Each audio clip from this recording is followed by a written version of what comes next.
નમસ્કાર દર્શક મિત્રો, @ગુજરાતમાં આપનું સ્વાગત છે। ચૂંટણી ટાણે ગુજરાતની રાજનીતિના બાપુ રાજકારણમાં ફરી એકવાર ભારે ઉથલપાથલ આવી રહ્યા છે। જી હા, અમે વાત કરી રહ્યા છે ગુજરાતના શક્તિશાળી નેતા અને પૂર્વ મુખ્યમંત્રી શંકરસિંહ વાઘેલાની। રાજ્યમાં મહાનગરપાલિકા, જિલ્લા પંચાયતની ચૂંટણીઓ આવી રહી છે, ત્યારે બાપુ ફરી એકવાર સક્રિય થઈ ગયા છે અને આના માટે ગુજરાતના રાજકીય અખાડામાં શંકરસિંહ વાઘેલાએ ભાલા સાથે એન્ટ્રી કરવાની તૈયારી કરી લીધી છે। જી હા, રિપોર્ટ એવા મળી રહ્યા છે કે શંકરસિંહ વાઘેલાની નવી પાર્ટી ભાલો સીમા ચિહ્ન સાથે ચૂંટણી મેદાનમાં ઉતરશે।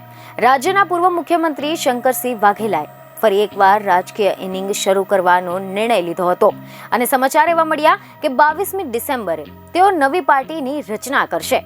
નવી પાર્ટીનું નામ પ્રજાશક્તિ ડેમોક્રેટિક પાર્ટી રાખ્યું હતું। રાજ્ય ચૂંટણી આયોગના આદેશથી શંકરસિંહ વાઘેલાની પ્રજાશક્તિ ડેમોક્રેટિક પાર્ટીને ચૂંટણી ચિહ્ન ભાલો ફાળવવામાં આવ્યું છે। એવી પણ માહિતી મળી રહી છે કે શંકરસિંહ વાઘેલા સીધી રીતે પાર્ટીના કોઈ પણ હોદ્દા પર નહીં હોય, પરંતુ હા, તેઓ પોતાની પાર્ટી માટે ચૂંટણી સંબંધિત રણનીતિ ઘડશે। શંકરસિંહ વાઘેલાના માર્ગદર્શન હેઠળ નવા પક્ષની જાહેરાત કરવામાં આવશે અને જલ્દી જ સમર્થકો સાથે આ જાહેરાત કરવામાં આવશે।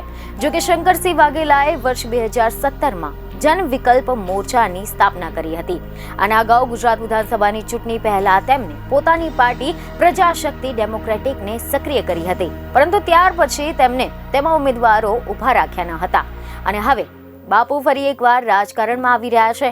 ત્યારે હવે જોવાનું એ રહે છે કે બાપુ ભાજપને કેટલો ફાયદો કરાવશે, કોંગ્રેસને કેટલું નુકસાન કરશે કે પછી પહેલાની જેમ જ ફિયાસ્કો થશે।